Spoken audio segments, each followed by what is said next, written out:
You must remember this, a kiss is just a kiss. Bonjour à toutes et à tous, aujourd'hui on se retrouve pour parler d'un des plus grands films de l'histoire du cinéma, c'est un film que j'aime énormément, c'est bien entendu Casablanca, un film de 1944 qui a été réalisé par un certain Michael Curtiz avec deux grands acteurs qui crèvent l'écran, à savoir Humphrey Bogart dans le rôle de Rick et Ingrid Bergman dans le rôle d'Ilsa. Alors, avant de rentrer dans le détail du film et de tirer des conséquences philosophiques de tout ça, parlons un petit peu du synopsis et du contexte de tournage de Casablanca. Donc, le film se passe en 1944, et ce que je trouve déjà intéressant, c'est que c'est un film qui ne connaît pas l'issue de la guerre, mais qui en parle quand même. Ça, si vous voulez, c'était un petit point un peu autour du film. Maintenant, le scénario du film en tant que tel. Donc on a, en fait, si vous voulez, trois personnages principaux qui vont en fait constituer un triangle amoureux.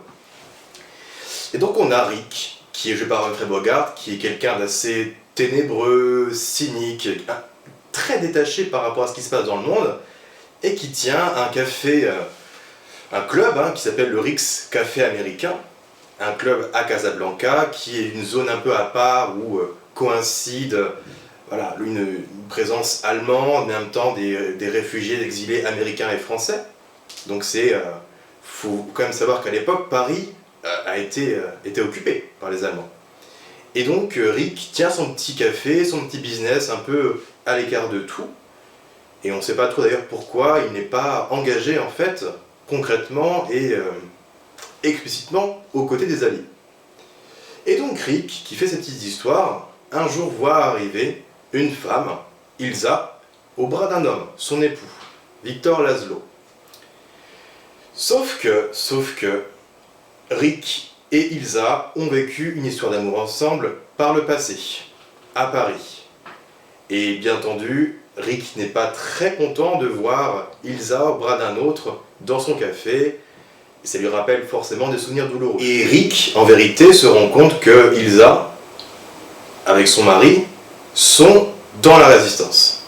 Et que Victor Laszlo, justement, c'est un héros de guerre, il s'est évadé plusieurs fois de prison, tout le monde le pensait mort, mais il est toujours là, et voilà, c'est quelqu'un qui est très engagé dans la lutte contre l'armée allemande, et qui voilà, veut donner la victoire aux Alliés.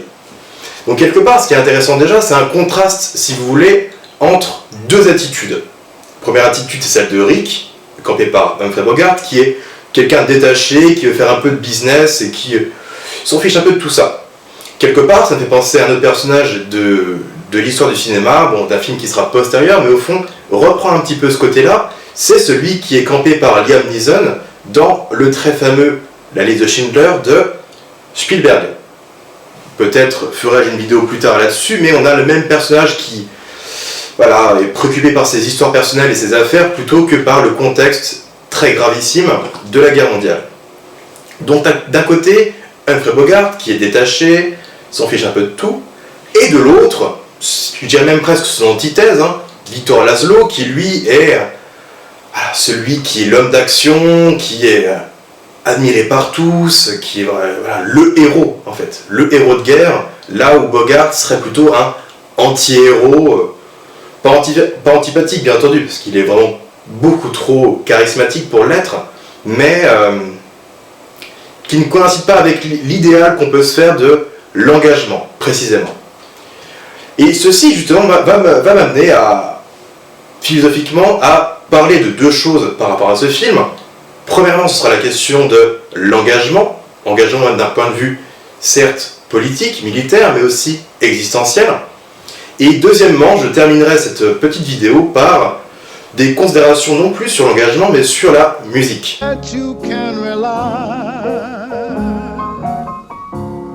No matter what the future brings as time goes by.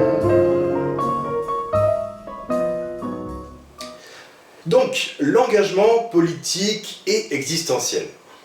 Pour cela, on va essayer de penser l'attitude de Rick et de Victor Laszlo à travers un auteur dont j'ai déjà parlé, Qui est Jean-Paul Sartre? Alors il faut savoir que de Sartre, bien souvent, on connaît un petit texte qui est issu d'une conférence à la base, d'ailleurs qui fait immédiatement suite à la Seconde Guerre mondiale, donc quelque part je trouve qu'on est pas mal en termes de timing. Et donc ce texte s'intitule L'existentialisme est un humanisme, et il a pour but, pour vocation, de développer la philosophie existentialiste de Sartre, bien sûr qui s'inspire d'autres penseurs avant lui, tels que Kierkegaard par exemple, un penseur danois. Quelque part, le credo, si je peux me permettre, de cette pensée-là, c'est que ce sont nos choix qui nous définissent. Nous ne sommes pas définis par autre chose que les choix que nous avons à faire. C'est-à-dire au fond que ça reprend cette idée qui peut paraître un peu obscure quand on la lit comme ça, mais selon Sartre, l'existence précède l'essence. Cela signifie donc que c'est en agissant, c'est en choisissant, c'est en assumant mes choix que je vais par la suite commencer à me définir. Je vous rappelle qu'une essence, c'est quand on parle d'une essence de rose, tout simplement. C'est bien la quintessence du parfum de la rose, sans les épines, sans les pétales. C'est son parfum pur, c'est ce qu'il a défini le plus. Et donc l'essence de quelqu'un, c'est ce qui va, au fond, le définir le plus, qui va le représenter. Mais pour Sartre, au fond, avoir une essence, c'est être mort. Je ne peux pas, si par principe ce sont mes actions et mes choix qui me définissent, je ne pourrais avoir une identité fixe qu'à partir du moment où je n'existerai plus. Et donc, je serai mort. Donc, si l'existence précède l'essence, encore faut-il assumer ses choix et ses actions. Et c'est pour ça que Sartre va distinguer dans cette conférence deux attitudes qui sont en même temps deux types de personnages. Au fond, avoir ce point commun que être lâche comme être salaud, c'est avoir une existence inauthentique. On va un petit peu décrypter tout cela et bien sûr toujours le rattacher à Casablanca. Alors, quelle est la différence entre un lâche et un salaud? Pour Sartre, un lâche, c'est quelqu'un qui, par rapport à un choix qu'il aura à faire, une action qu'il aura commise, etc., va dire c'est pas ma faute, j'y peux rien, c'était les circonstances qui m'ont fait faire ça, je me sens pas, au fond, auteur de cette action, ou même auteur de cette inaction. Le lâche, c'est autant celui qui agit que celui qui n'agira pas, même si bien sûr ne pas agir, c'est encore quelque part agir, n'est-ce pas? Et donc le lâche, c'est celui qui aura toujours une bonne excuse pour se dédouaner de toute responsabilité. D'accord? A contrario, le salaud, qui a encore un type bien différent, c'est celui qui va agir, mais qui, si vous voulez, quand il va regarder le monde qui l'entoure, verra toutes les choses comme étant nécessaires. C'est-à-dire que, oui, il y a de la pauvreté dans le monde, oui, les Allemands sont en train de gagner, mais au fond, moi, qu'est-ce que j'y peux? Les choses sont telles qu'elles sont, elles sont nécessaires, rien ne les fera changer, et au fond, qu'est-ce que je peux faire moi, si ce n'est mener ma propre vie tranquillement? Quelque part, par rapport au lâche, le salaud est plus engagé, si vous voulez, d'un point de vue idéologique, puisqu'il admet que les choses sont stables, sont nécessaires, mais pour autant, lui, il ne s'engage pas dans ce monde-là. Il ne se voit pas comme vecteur de changement, comme acteur potentiel, permettant de faire bouger les choses. Sur cette base, si on regarde un petit peu le personnage de Rick, donc d'Humphrey Bogart, on pourrait dire que celui-ci, ce serait un salaud. C'est un salaud, mais comme tout personnage avec de la profondeur, il va être amené, bien entendu, à changer. Et qu'est-ce qui va le faire changer, quelque part? Est-ce que c'est simplement le retour de celle qu'il aimait? Oui et non. À mon avis, je pense que ce qui va faire changer Bogart, c'est à la fois de voir, bien sûr, Ilsa revenir dans sa vie. D'ailleurs, il y a une scène magnifique où Rick est tout seul un soir avec Sam, son pianiste, qui est un super personnage. Il est tout seul en train de se saouler dans son bar la nuit, après avoir vu Ilsa et Laszlo dans son bar, et il dit mais de toutes les villes du monde, de tous les petits bars du monde, il a fallu qu'elle entre dans le mien. Et quelque part, il est frappé par ce qu'on pourrait appeler le destin ou l'ironie du sort le concernant. Mais pour revenir à ce que je disais, ce qui va le faire changer, c'est pas tant seulement de revoir sa femme, enfin son amoureuse d'antan, mais plutôt l'idéal avec lequel elle est mariée, Victor Laszlo, qui est, comme je disais, le héros, voilà, qui fait tout bien, qui est respecté de tous.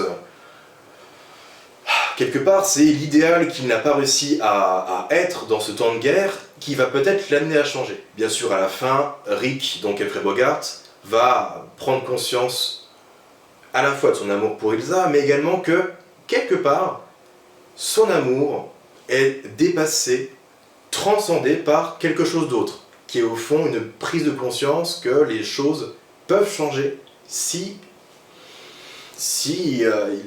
il s'autorise au fond à quitter sa zone de confort. C'est pour ça qu'à vers la fin du film, il va vendre d'ailleurs son propre club, le Café Américain, pour avoir des fonds nécessaires pour négocier avec les policiers français qui sont présents à Casablanca.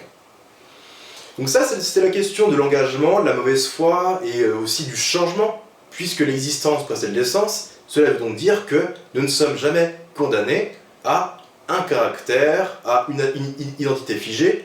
Rappelez-vous, si vous ne l'avez pas vu, la vidéo sur Game of Thrones et Jaime Lannister. Et donc on peut changer et on peut toujours bien sûr basculer de la lâcheté à l'engagement, au courage.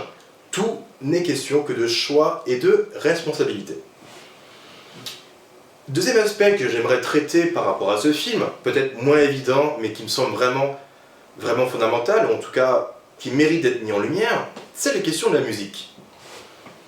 Donc, comme je disais, deux musiques sont au cœur de ce film. La première, c'est As Time Goes By. La deuxième, c'est La Marseillaise. Et je dirais que ces deux musiques ont une portée et un sens différents, distincts, mais qui donnent une richesse et une profondeur inégalables au film. Alors, La Marseillaise. La scène de La Marseillaise, c'est une des meilleures scènes du film, mais en même temps le film est impeccable du début à la fin. Et donc on a des Allemands qui traînent dans le café américain, des militaires allemands, et qui bien sûr à chaque fois veulent suspecter des gens, sont aussi très taquins, très provocateurs, posent beaucoup de questions. Et là, la provocation ultime, dans le café américain de Rick, vont commencer à entonner un hymne en allemand, un hymne militariste, qui fait bien sûr la promotion du Troisième Reich, etc. Et en temps normal, quelque part, face à l'oppression allemande, les gens se seraient laissés faire. Mais là, avec le personnage de Victor Laszlo, donc le résistant qui est marié à Isla, celui-ci va commencer à chanter la Marseillaise. Donc il est là, au départ seul face à l'adversité. Mais son courage va au fond montrer l'exemple aux autres et tout le monde va commencer à entonner la Marseillaise dans le café jusqu'à ce qu'au fond les Allemands partent et décident même de vouloir fermer le club. Mais ce qui est très très beau dans cette scène, c'est qu'on peut voir je dirais la puissance fédératrice de la musique. C'est elle qui peut, autour de symboles et de mélodies, réunir les gens ensemble face à des situations difficiles. Maintenant, deuxième musique, As Time Goes By. Alors, je trouve que c'est un des meilleurs thèmes du cinéma, de l'histoire du cinéma et un des meilleurs thèmes d'amour du cinéma. Je dirais même que cette chanson est presque un personnage du film parce que on voit bien au début que Sam, le pianiste attitré de Rick, quand Ilsa arrive avec son mari dans le café, elle lui demande de jouer cette musique. Et quand on voit le film pour la première fois, on comprend pas réellement les enjeux en fait de cette requête de la part de Bergman. Et il commence à regarder un petit peu si Rick, son patron, le regarde, et il commence à jouer cette musique. Et on voit des accès de colère et même de rage du personnage de Rick, Humphrey Bogart, par rapport à cette musique. Et justement, dans cette fameuse scène où il se saoule tout seul le soir, il demande à son pianiste, Sam à nouveau, de rejouer As Time Goes By, en disant, si elle peut l'écouter sans problème, alors moi aussi. Et bien sûr, on voit toutes les souffrances du personnage quand il réécoute cette musique. Et au fur et à mesure du film, on se rend compte que As Time Goes By, c'est au fond un petit peu l'hymne amoureux de ces deux personnages.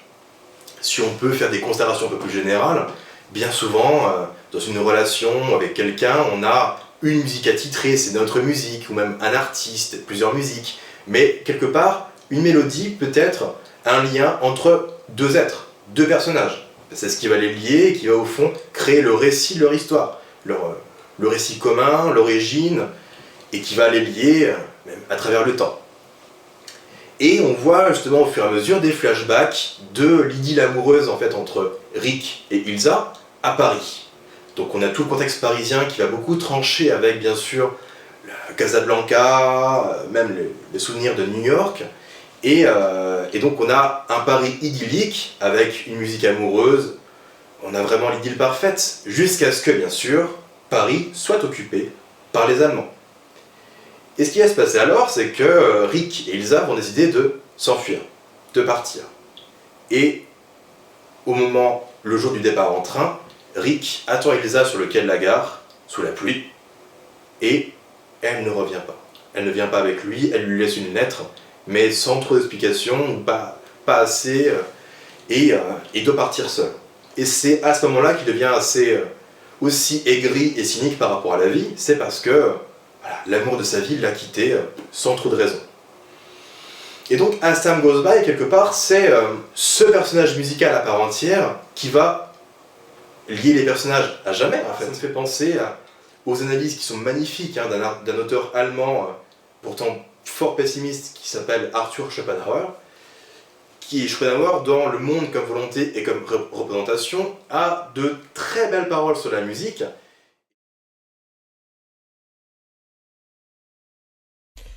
Ce rapport étroit entre la musique et l'être vrai des choses nous explique le fait suivant. Si, en présence d'un spectacle quelconque, d'une action, d'un événement, de quelques circonstances, nous percevons les sons d'une musique appropriée, cette musique semble nous en révéler le sens le plus profond, nous en donner l'illustration la plus exacte et la plus claire. Il y a dans la musique quelque chose d'ineffable et d'intime. Aussi passe-t-elle près de nous, semblable à l'image d'un paradis familier, quoiqu'éternellement inaccessible. Elle est pour nous à la fois parfaitement intelligible et tout à fait inexplicable. Cela tient à ce qu'elle nous montre tous les mouvements de notre être, même les plus cachés.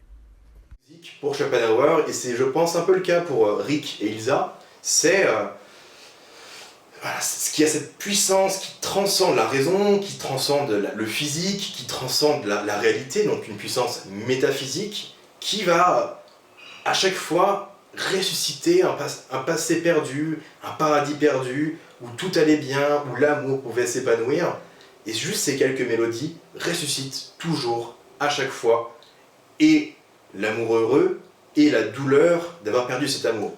Voilà tout ce que je peux vous dire sur Casablanca, ou en tout cas ce qui m'intéressait à la fois par rapport à l'engagement et par rapport à la musique. Et si vous n'avez pas vu ce film, je vous encourage fortement à le regarder parce que c'est, selon moi, un chef-d'œuvre. A kiss is just a kiss, a sigh is just a sigh. The fundamental thing